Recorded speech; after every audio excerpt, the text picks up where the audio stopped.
When you think about Bible prophecy, a number of things probably come to mind. In fact, numbers themselves are a key component. 7 bowls of judgment, 4 horsemen, and the important number we focus on today, next on Grace to You.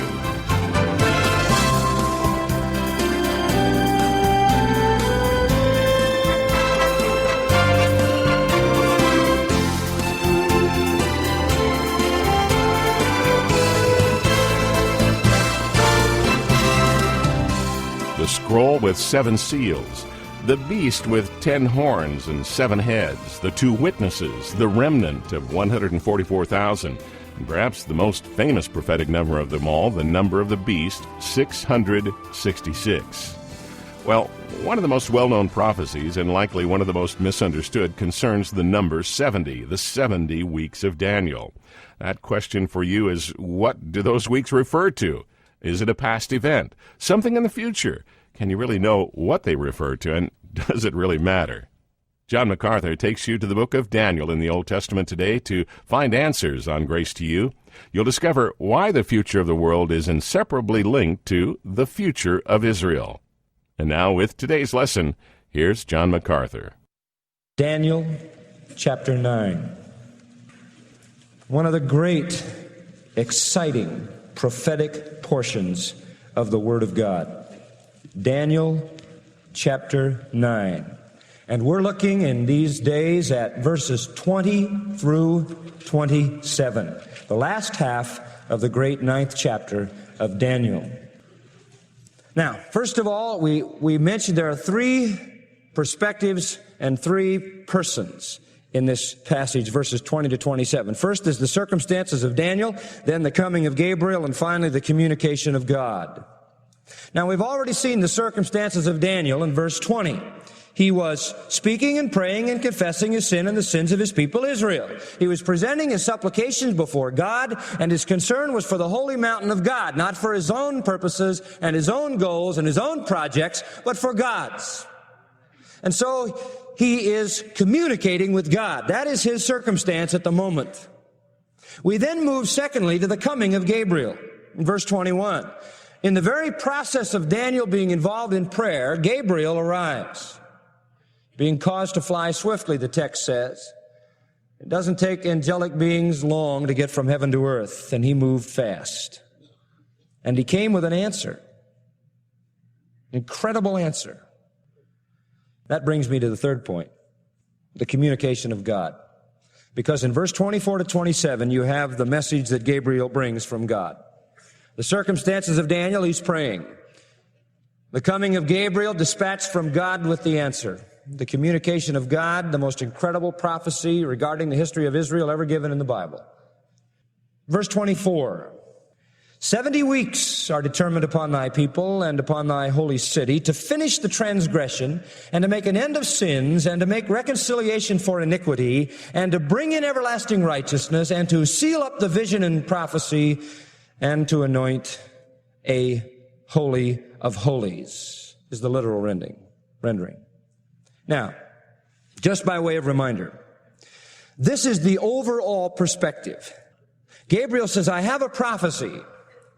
A period of time called 70 weeks in the text is determined. Now that word determined has to do with the sovereign, eternal plan of God. Comprehensively does God control all future events.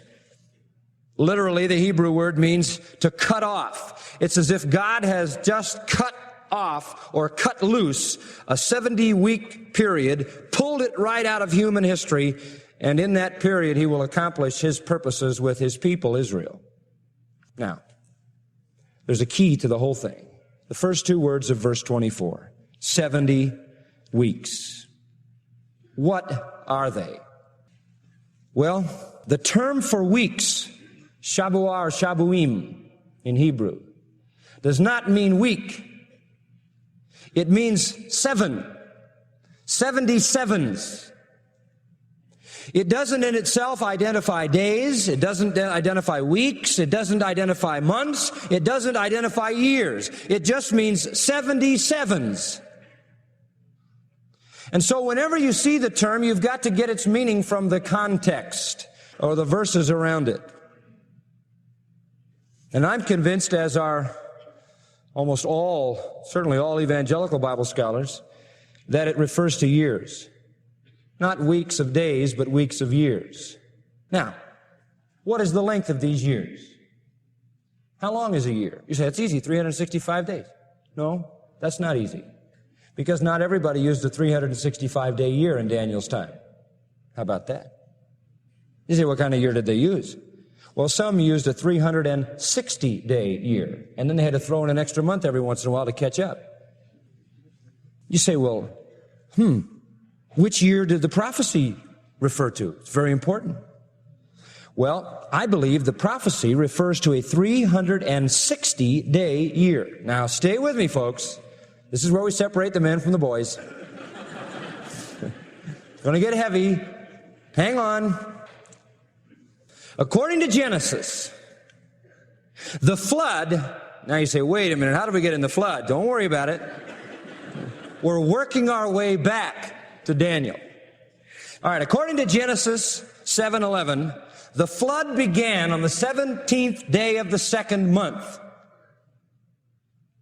And the flood came to an end on the 17th day of the seventh month.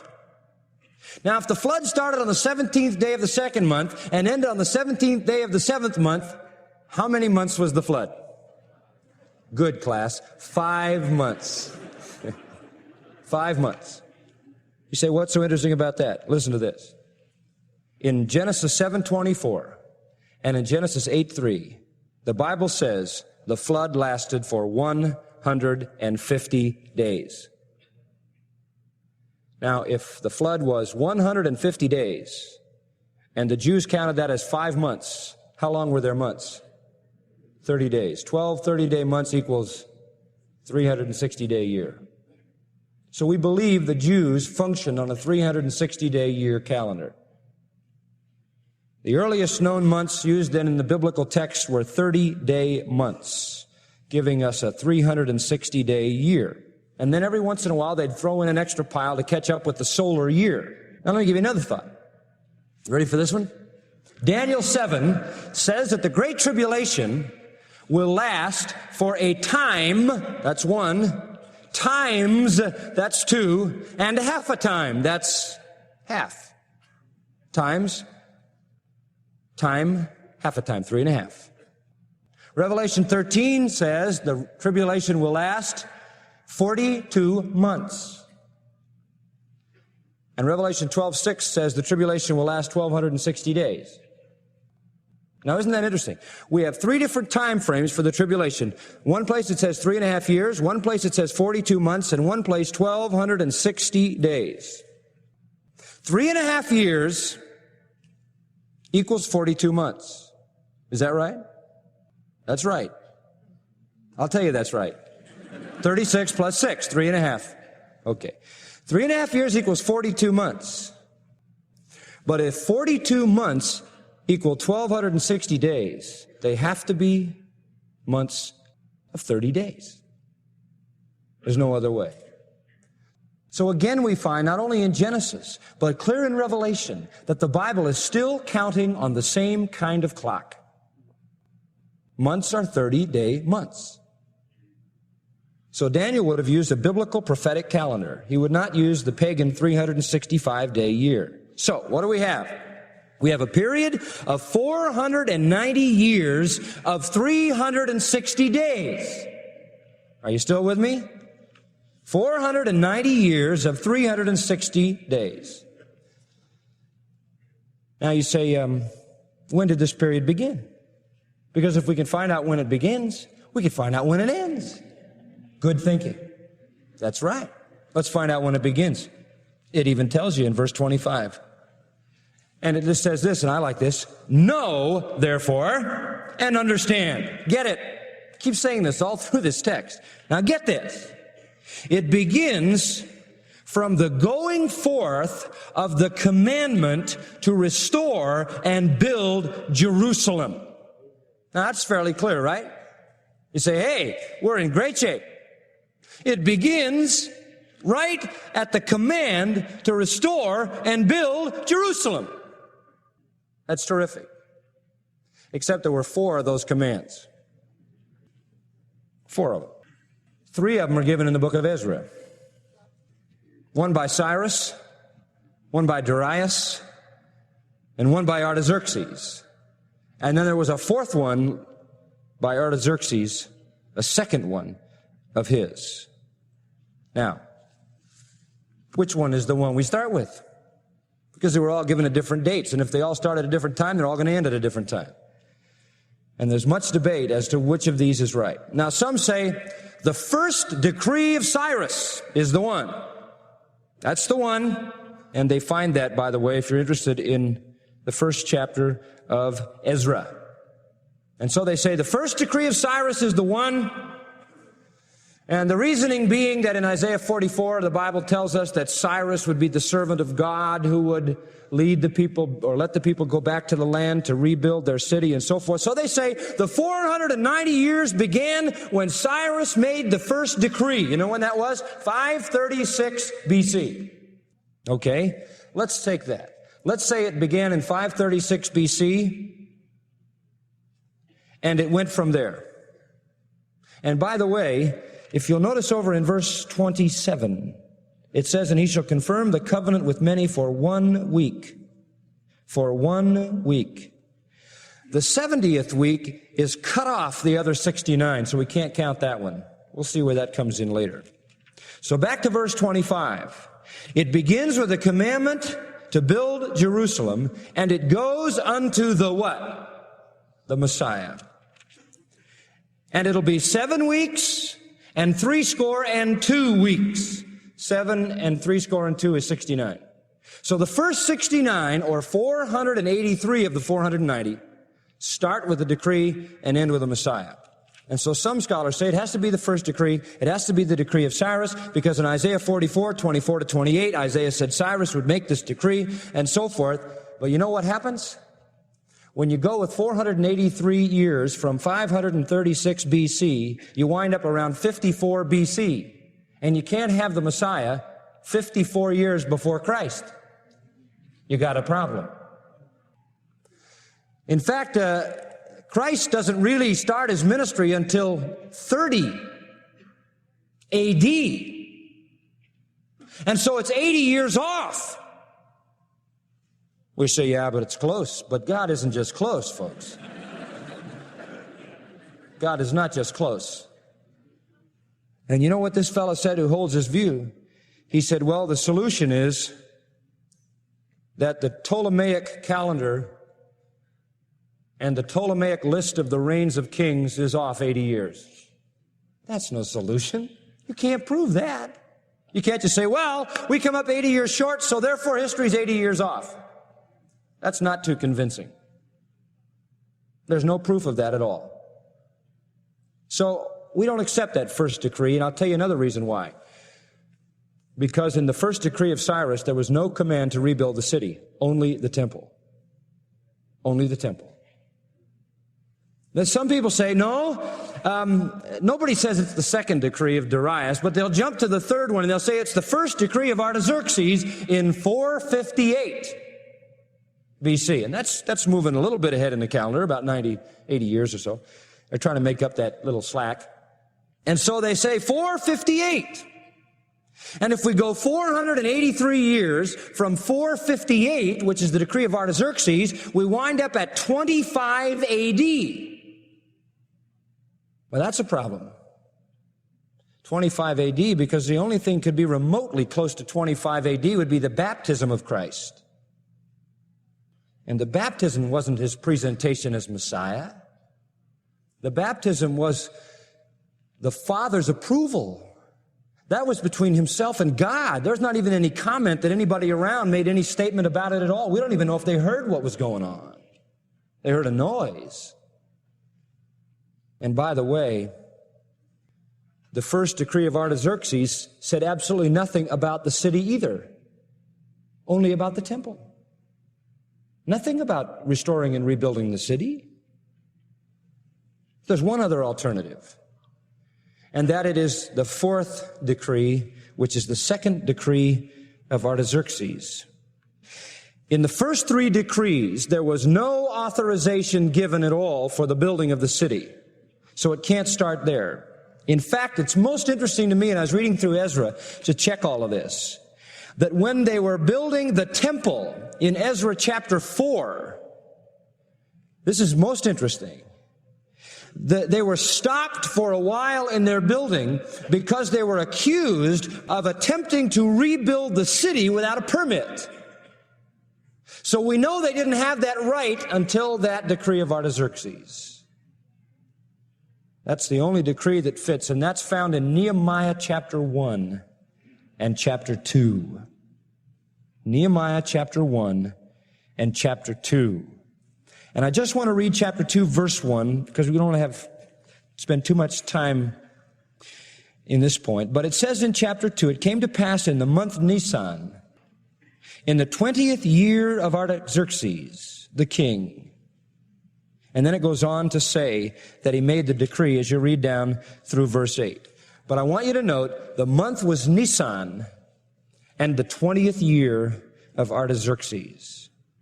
When did Artaxerxes begin to reign? There's very little doubt about that. Historians tell us that he acceded to the throne in 465 BC. That's in Encyclopedia Britannica, by the way. So that's a very established fact. 465 BC. So his 20th year would be what? 445, because we're coming down toward the birth of Christ. So 445. The years of a king's reign were from the first of the month of his reign. And so if it's the month of Nisan, it begins at the first of the month of Nisan. And that is, again, substantiated because there's no other date mentioned. So it would be likely the first day of the month of Nisan in 445. When did it end? Back again at our verse. Look at it, verse 25. Unto the Messiah. Unto the Messiah, the Prince. It is then consummated, that first 69 weeks in the arrival of the Messiah, the Prince. It will be, he says, 7 weeks and 62 weeks.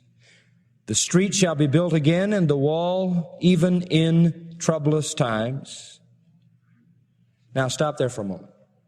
So we have these two periods divided. First 7 weeks, and then 62 weeks, equaling 69. Now watch this. The first 7 weeks is a 49-year period.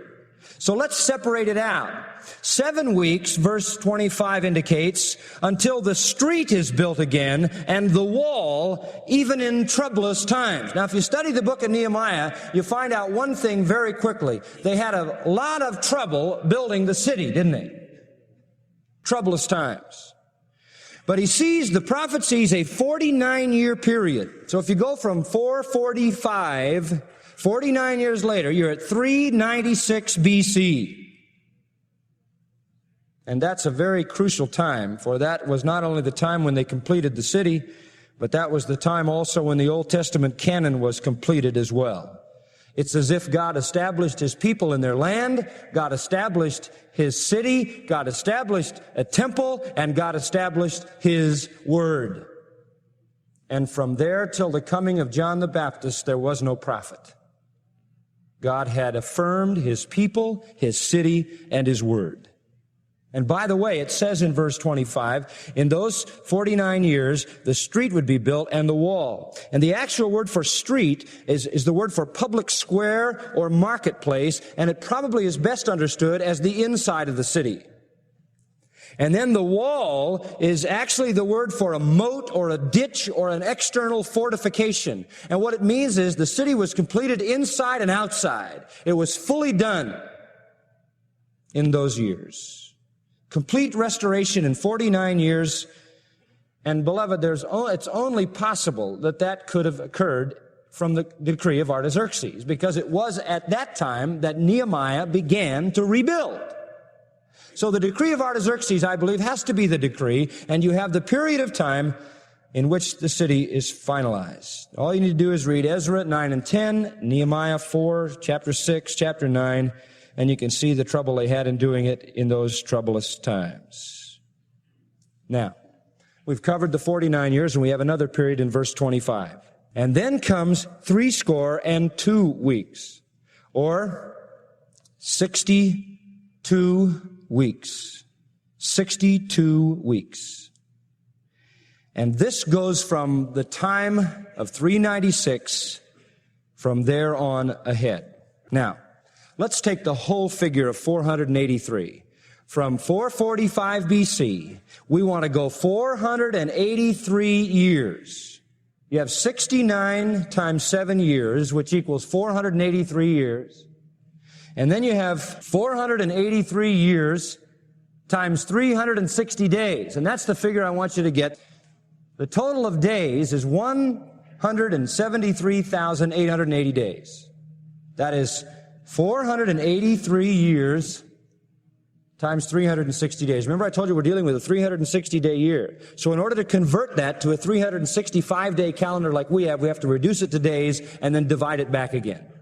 So we're dealing with 173,880 days from the decree of Artaxerxes in 445 BC to the coming of Messiah the Prince. The Messiah will come in 173,880 days. Now, the phrase unto Messiah the Prince, I think, is a very interesting phrase. I think it's a phrase that carries with it a very official terminology.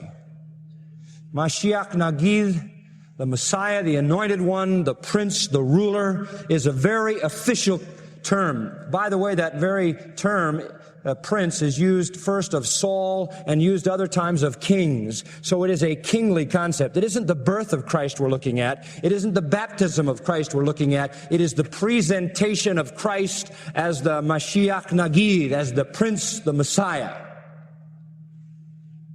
And that's what you have to keep in mind. Now, there are only 2 events in his life, the life of Christ, where he is officially set apart. One is the baptism, and 2 is the triumphal entry into Jerusalem. Now, some believe it's the baptism, but as I said, it can't be because he was not being presented to men there, but to God.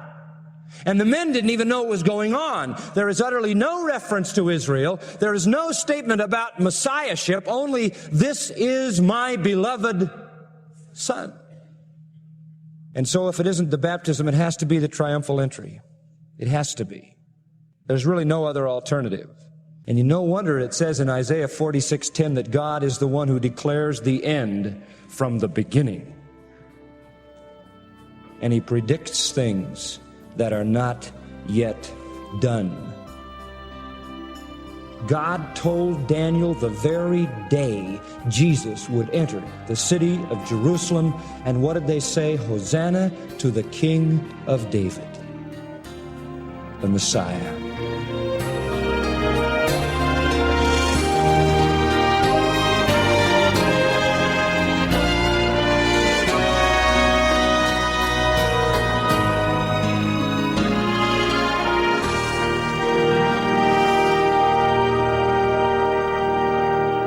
You've been listening to John MacArthur here on Grace to You. His current study, The Future of Israel, a compelling look at pre-written history found in the book of Daniel. Well, if you're like most people, you find end-time prophecy fascinating, but not always easy to understand, and maybe it's hard to see the practical value. So, John, any thoughts on that? How does understanding the future help a Christian serve his family, his church, his community today? I don't think it's hard to see the practical value of end times prophecy. The Bible explains it. He that has this hope in him purifies himself. Okay, I remember when I was a kid and the teacher would leave the room. I hate to say it, but I would misbehave. But once I heard the pitter-patter of those orthopedic wedgies coming back toward the door, man, I dove back in my seat and straightened up quick as the door opened and the teacher arrived. We all understand that. Hey, how fast do you drive when you can't see a policeman? And then how fast do you drive when the policeman all of a sudden appears? Yeah, it changes things, doesn't it? And so does having hope in the return of Christ. It has a dramatic effect. Behold, I come quickly, he said, and behold, my reward is with me to give to every man according to his work. It has immense practical value to know that the Lord is near, even at the door, as Scripture says. We'd like to amp up your understanding of the nearness of Christ's return, and I have a good way to do that. Years ago, I decided on one Sunday night to teach the entire book of Revelation in an hour and a half. And I did. Went through the whole book, called it a jet tour through Revelation. This has been a message that has been circulated for years with great blessing, and people have responded positively all the time to this message, so we're making it available again now. A jet tour through the book of Revelation. You want to understand the whole book in 1 hour and a half. This is the CD for you. Okay, we have it on CD, free to anyone contacting us for the first time. That's right, it's a free CD that will take you from the beginning of the book of Revelation right straight through, and you'll get a thorough overview with a lot of details filled in, and you'll be able to understand the book of Revelation. You'll never read it again the same way. Again, the jet tour through Revelation, free to those who contact us for the first time. And friend, this lesson can help take the intimidation and the confusion out of the book of Revelation. Again, it's yours free on CD if you've never contacted us. Just get in touch today and ask for a copy of A Jet Tour Through Revelation. Contact us by email addressing letters@gty.org, or write to us at Grace to You, Post Office Box 4000, Panorama City, California, 91412. You can also call our toll-free number. It's available 7 days a week, 24 hours a day, 1-800-55-GRACE. Request your copy of the Jet Tour CD. Again, we'll send it to you free if you've never been in touch before. Send an email request to letters@gty.org, or if it's easier, just pick up the phone and call 1-800-55-GRACE. Request the CD, A Jet Tour Through Revelation.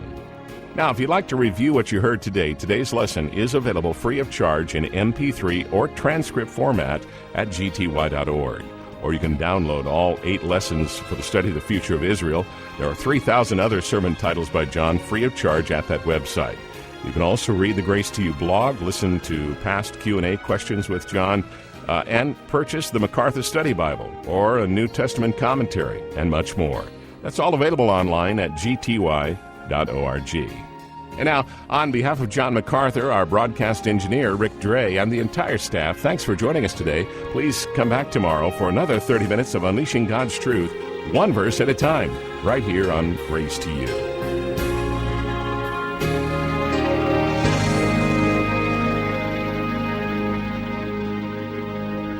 Still unclear about the 70 weeks prophecy?